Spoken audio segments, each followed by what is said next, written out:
What's up, and welcome to That's Enough, the show full of sports topics we just can stop talking about. I'm Mike Janella. He is Steve Hofstetter. And Steve, this week you've traded your beard for a mustache for those watching the podcast. And that's what you want to talk about this week, trades. Yeah. Oh, I was going to talk about mustaches. No. Let's talk about some trades. And the thing I want to talk about is trades that haven't happened.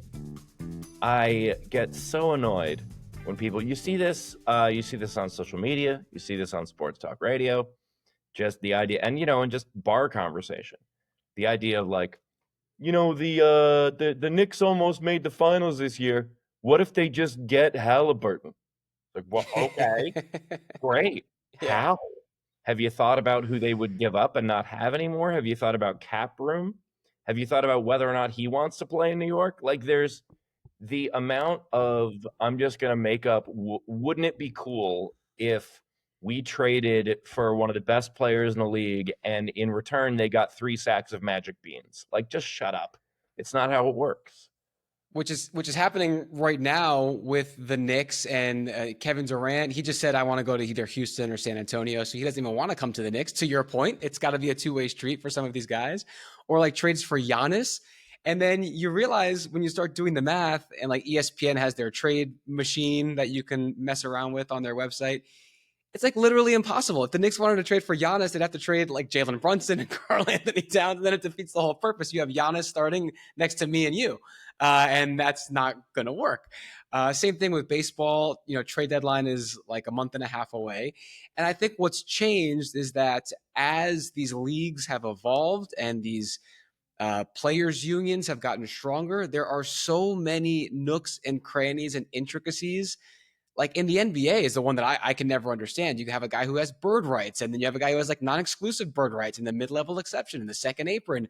There's no way that Jim from Syosset calling into the fan is going to know how to make all this stuff work the way that an NBA agent or front office is these days. It's impossible. Yeah, and I do understand the idea. You're a fan, you want to get involved in this stuff. Absolutely. Sure. Yeah. The idea of second guessing a GM without knowing what that GM is dealing with, without knowing who they're talking to, etc. Like there's so much that goes into this stuff. I think NBA is probably the most ridiculous because with Major League Baseball, at least, like, there's a farm system. It's completely different than the roster. You've got 100 other guys you can choose from in terms of, throwing out, the future. With the NBA, it's pretty much just like a future pick, or it's always picks and cash. Yeah, that's it. Yeah. Yeah. Like you can't, or you're trading one of your stars just because they don't get along, a la what the Red Sox just did. But the idea of just making it up out of thin air and then complaining that it hasn't happened is wild to me. And I think fantasy sports is a huge part of this too, because it's so much easier in your fantasy league to just trade star A for players B and C that are worth like 50 cents each, and voila, you have a couple clicks and you've done it. But that's what fantasy sports are for, or that's what NBA 2K is for on your video games is doing that. The way that that real life GMs, these are guys that went to law school. These are women that went to get their business degree. These are people that are a lot smarter than us. And so yeah, it's fun to imagine and think, what if this guy was on our team? But to actually make it happen, it's just there's no way we know the complexities and the intricacies. We're just not privy to it by design. It's not where fans have all the knowledge. Yeah, it would be great if in a fantasy league, one of your players could have a no trade clause. Like one of the players just veto, be like, nah, I'm not going to Stan's team. Yeah, I'm exercising my Stan's team veto. Yeah, Mookie Betts gets like a DM on Twitter. Hey man, what do you think? Thumbs up or thumbs down? Would be amazing. It's something. This is a quick tangent. I would love fantasy baseball to do, or any fantasy sport. The way you could take a pitcher out in a baseball game or like sit a running back for this fourth quarter, I wish you could do that in fantasy. Because if I see a guy has gone 6 great innings, but I know, man, they sent him back out for the 7th, I don't want any piece of that. I want to be able to sit him. So I'd love to be able to have a no trade clause in fantasy too. Just make it as real as possible. I bet we're at the point now with, the complexity of software and stats that someone could probably make that happen. The Yeah. idea that like you can decide which of your players you put in what game. Yeah, it's got to be somewhere. Yeah, probably not Yeah. ESPN or Yahoo or these places, but somewhere, someone somewhere has this going on. All right, so basically, guys, fun to make your trades. It's great wishful thinking, but let's be real here, and don't get that upset when the Knicks don't trade your mother-in-law and the whole rest of the roster and your firstborn for Giannis Antetokounmpo this summer. Yeah. Steve, we're at halftime, and you have not an ad read. Yes, this time our non-sponsor is Starbucks. If you want to drink coffee that doesn't taste very good but is also expensive, Starbucks is the place for you. If you want to make sure that you have long lines and that the customers are just as bitter as the beans, Starbucks. That's as bitter as the beans. That trademark it. that's beautiful. That was not an ad, remember, but it could be. Reach out to us at that'senoughshow@gmail.com if you'd like to sponsor us for real, and we can say nice things about your brand or company. All right, back to it. Really, just pay us to stop saying bad things. Exactly, right. You want us to be nice? Just write the check. We're not hard people to get on your side. I'm going for a second straight week with my topic to soccer. I don't know how big our audience is on this, but I'm in a soccer mood. Last week we were talking about gatekeeping fandom and can you root for a nation's team that you don't have any ethnic connection to. This week, I'm bringing it right here, Stars and Stripes, the U.S. men's national soccer team, because this past week, we got to 1 year away from the FIFA Men's World Cup coming to these shores, North America, next year. The men's team is also playing in the Gold Cup right now, and they just won their first matchup against Trinidad and Tobago, real David versus Goliath story, but in reverse because they beat the U.S. last time they played. And the U.S. men had just lost 4 matches in a row on home turf for the first time since 1988. And everyone's freaking out and panicking and 3 alarm sirens because we're a year away from our home World Cup and the team looks abysmal. And what I want to tell people to stop doing, that's enough of waiting for the U.S. men's national soccer team to become a world power. It's not going to happen. How do I know this? Because if it was going to happen, it would have happened already. It's been 31 years since the 1994 World Cup, which was here on the U.S. That was kind of the big bang for modern U.S. soccer fandom. And guys, all the resources this country has, the infrastructure, the diversity and depth of population, the different climates that you can practice in, we have everything you need to create an international global powerhouse in a sport. And if you haven't done it in 30 years, it's not going to happen. I don't know what we're waiting for. And I think people just keep having this pipe dream, and the women have done it. But the men, I just don't think if we've seen it by now in this modern day and age, I don't think we're going to. Yeah, I was about to make that point. The idea of like, oh no, U.S. soccer is great, just not men's soccer. Just half the program, right? Yeah, I have a bunch of soccer memories kind of throughout. I remember like that 94 World Cup when everybody was getting really, really interested in it, especially because that was the season that, baseball decided not to be baseball. Yeah.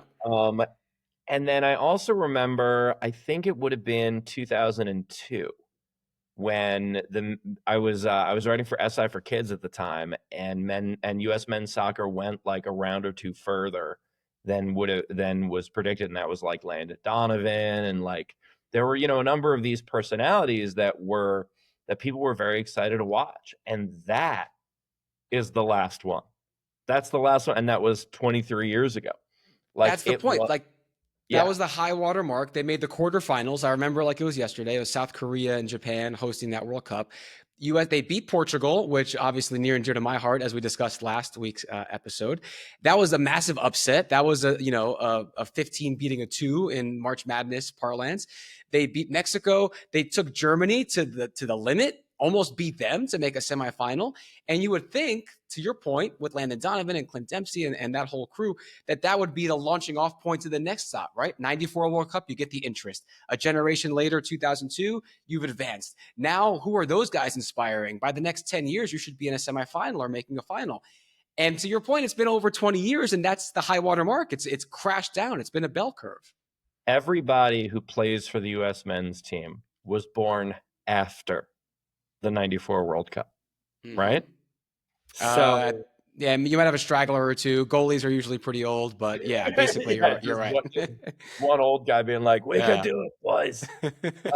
No, but just the idea that these are people who grew up in a time where the suburban soccer mom became a trope, where the idea of like U.S. youth soccer really became a thing, where we actually had the MLS, we had teams, we had like lots of different cities have professional teams now, and yet we're worse than we were. And so I do not disagree with you on this one. It is, should we completely give up? That's not what I'm saying, but Me should neither. we be realistic? Yes. And so that's the second point I want to get to. The other, if people are like, well, no, you're 30 years, it's not that long of a time. You got to give it more time. I've thought of two examples that are instructive here. One, and similar time frame. So one is the country of Spain. So they hosted the 92 Olympics in Barcelona, and they are basically the one success story that hosting the Olympics can be a good thing for your city in the last 100 years. They took all that money that you're supposed to put into sport development, and they did. And they built new practice facilities. They invested in coaching and training and in equipment. And wouldn't you know, a generation, all those kids that were kids around 92 Olympic Games, you grow up, you get Rafael Nadal, maybe the best tennis player ever. He's certainly top 5, and he's not number 4 or 5. He begets Carlos Alcaraz, who's now the best player in the world right now. You get the Gasol brothers. You get Ricky Rubio, a basketball team that almost beat the Americans in Beijing for a gold medal. You get a soccer team that won a Euros, a World Cup and a Euros 3 in a row. I think they're still the only team to ever do that. And they've now begat a team that's probably going to be the betting favorite next year in the World Cup. So they did it in the same time frame. You look at the WNBA, they had very rough struggles. The Liberty were playing at the Westchester Knicks Arena for a while, but over a 30-year time span, they're now worth billions of dollars, these franchises, and they're selling at the Barclays Center, the Liberty, for example. So it's doable, and it's been done on the same time frame and at the same scale. But I will say this, to your point, we should be realistic. We shouldn't say, hey, let's give up on men's soccer. But look at MLS. It's not the best league in the world. It's not one of the best 7 or 8 leagues in the world, but it's successful enough. Its teams are worth hundreds of millions of dollars. They sell out tickets. It's good enough soccer. I think that's what we have to get used to, is the idea that America doesn't have to be the best at everything. We only have so many people. We only have so much times in the day. And if we're already the best at basketball and baseball and football and track and field and everything else at the Olympics that we dominate, it's okay to have one sport that the rest of the world can be amazing at, and we can just be happy to be competitive without always wanting to win. Yeah, and we're always there in in hockey with all of our non-American players. Hockey too, yeah. For us. Right. But it is, but that goes to your point about the fact that like there is so much diversity in America, and there are people who move here for other reasons and then can be phenomenal at sports, and we just don't seem to have that with on a world stage with soccer, and that's okay. Yeah, it's totally okay. We have literally 10 other sports that we still dominate on a national level, or that people can make more money in as a professional, or that they have more interest in as a fan. We don't have to have soccer be number one like it is in Argentina or France or wherever. No one can touch us at pickleball. You're damn right. Stars and stripes, fly the bald eagle, baby. USA pickleball, always going. And we have the women on the soccer side as our, if you want to scratch that soccer itch, who have been dominant for the same amount of time and have proven that it can be done, and they have actually done it. All right, he's Steve. I'm Mike. Anything else to plug before we wrap up this week? No, that's it. All right, sounds good. You guys can reach out to us at thatsenoughshow@gmail.com, and we're on socials all over the place, so keep up with us there if you'd like. But for now, that's enough.